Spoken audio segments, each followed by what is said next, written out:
കേരളത്തിന്റെ റെയിൽവേ വികസനത്തിന് കനത്ത പ്രഹരം ഏൽപ്പിച്ച് പാലക്കാട് റെയിൽവേ ഡിവിഷന് കീഴിലുള്ള തന്ത്രപ്രധാനമായ മംഗലാപുരം മേഖലയെ ദക്ഷിണ പശ്ചിമ റെയിൽവേയുടെ മൈസൂർ ഡിവിഷനിലേക്ക് മാറ്റാനുള്ള കേന്ദ്ര റെയിൽവേ ബോർഡിന്റെ ഒക്ടോബർ 1 മുതൽ നടപ്പിലാക്കുന്ന തീരുമാനം അങ്ങേയറ്റം ഭീകരവും അന്യായവുമാണ്.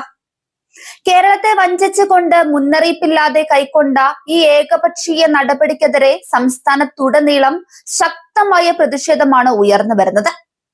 കർണാടകത്തിലെ BJP നേതാക്കളുടെയും റെയിൽവേ ബോർഡിലെ ലോബികളുടെയും രാഷ്ട്രീയ സമ്മർദ്ദങ്ങൾക്ക് കേന്ദ്ര സർക്കാർ വഴങ്ങിയെന്ന ആരോപണം ഇപ്പോൾ കൂടുതൽ വ്യക്തമാവുകയാണ്. ദക്ഷിണ റെയിൽവേയിൽ ഏറ്റവും കൂടുതൽ വരുമാനമുണ്ടാക്കുന്ന രണ്ടാമത്തെ ഡിവിഷനായ പാലക്കാടിന്റെ പകുതിയിലധികം ലാഭവിഹിതവും മംഗലാപുരം തുറമുഖവും ഉൾപ്പെടുന്ന ചരക്കുനീക്ക കേന്ദ്രങ്ങളായ പനമ്പൂരും മറ്റ് A1 സ്റ്റേഷനുകളും കവർന്നെടുക്കുന്നതിലൂടെ പാലക്കാട് ഡിവിഷന്റെ വരുമാനത്തിൽ 65% വൻ ഇടിവാണ് വരാൻ പോകുന്നത്.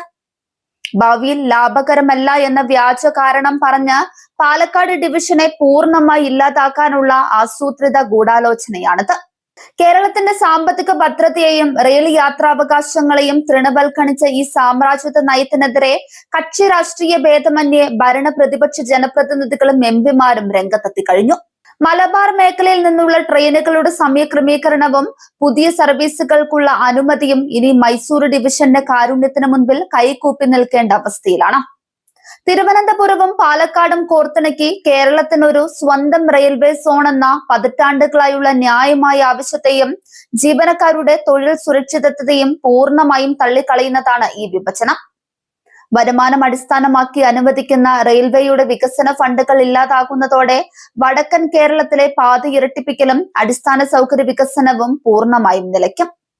കേരളത്തോട് തുടർച്ചയായി കാണിക്കുന്ന ഈ ക്രൂരമായ നീതികേടും കവർച്ചയും ജനങ്ങളെ അണിനിരത്തി പരാജയപ്പെടുത്തുമെന്നാണ് പ്രതിപക്ഷവും വ്യക്തമാക്കുന്നത്. കേരളത്തിന്റെ സാമ്പത്തികവും ഗതാഗതപരവുമായ താല്പര്യങ്ങളെ പാടെ അവഗണിച്ചുകൊണ്ടുള്ള ഈ നടപടി പുനഃപരിശോധിക്കണമെന്നത് സംസ്ഥാനത്തിന്റെ ഒറ്റക്കെട്ടായ ആവശ്യമാണ്. വിഷയം അടിയന്തരമായി കേന്ദ്ര സർക്കാരിന്റെ ശ്രദ്ധയിൽപ്പെടുത്തുമെന്ന് മുഖ്യമന്ത്രി അറിയിച്ചു. സതേൺ റെയിൽവേ പരിധിയിലുള്ള ഒള്ളാൾ മുതൽ മംഗലാപുരം വരെയുള്ള പ്രദേശം കൈവിട്ടു പോകുന്നതോടെ കേരളത്തിനും സതേൺ റെയിൽവേക്കും കോടികളുടെ വരുമാന നഷ്ടമാണ് സംഭവിക്കാൻ പോകുന്നത്. സംസ്ഥാനത്തെ അറിയിക്കുകയോ യാതൊരുവിധ മുൻകൂട്ടിയുള്ള ചർച്ചകൾ നടത്തുകയോ ചെയ്യാതെയാണ് റെയിൽവേ ബോർഡ് ഇത്തരമൊരു തീരുമാനമെടുത്തതെന്ന് മുഖ്യമന്ത്രി ചൂണ്ടിക്കാട്ടി.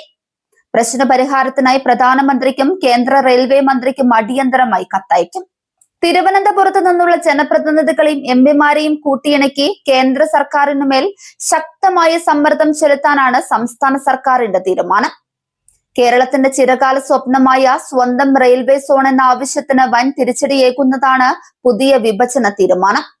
സ്വന്തമായ ഒരു റെയിൽവേ സോൺ അനുവദിക്കുന്ന കാര്യം അനിശ്ചിതത്വത്തിൽ തുടരുമ്പോൾ നിലവിലുള്ള ഡിവിഷന്റെ വിസ്തൃതിയും വരുമാന സ്രോതസ്സുകളും വെട്ടിച്ചുരുക്കുന്നത് കേരളത്തോടുള്ള കേന്ദ്ര അവഗണന വർദ്ധിക്കുന്നതിന്റെ പ്രകടമായ ഉദാഹരണമാണെന്ന് ആരോപണമുണ്ട്. പാലക്കാട് ഡിവിഷന്റെ ഏറ്റവും പ്രധാനപ്പെട്ട വരുമാന സ്രോതസ്സുകളിൽ ഒന്നായിരുന്നു മംഗലാപുരം മേഖല. ചരക്കു നീക്കത്തിലൂടെയും ദീർഘദൂര യാത്രക്കാരിൽ നിന്നും ലഭിച്ചിരുന്ന ഉയർന്ന വരുമാനം നഷ്ടമാക്കുന്നത് പാലക്കാട് ഡിവിഷന്റെ സാമ്പത്തിക ഭദ്രതയെ തകർക്കും. ഭാവിയിൽ ഡിവിഷന് ലഭിക്കേണ്ട കേന്ദ്ര വികസന ഫണ്ടുകൾ വെട്ടിക്കുറയ്ക്കാൻ ഇത് കാരണമായേക്കുമെന്ന വലിയ ആശങ്കയും ഉയരുന്നുണ്ട്. റെയിൽവേ ഭരണത്തിലും അതിർത്തി നിർണയത്തിലും കർണാടക നിരന്തരമായി നടത്തുന്ന ഇടപെടലുകളുടെയും മേൽക്കോയ്മയുടെയും ഒടുവിലത്തെ ഉദാഹരണമാണ് ഈ അതിർത്തി മാറ്റമെന്ന ആരോപണം ശക്തമാണ്.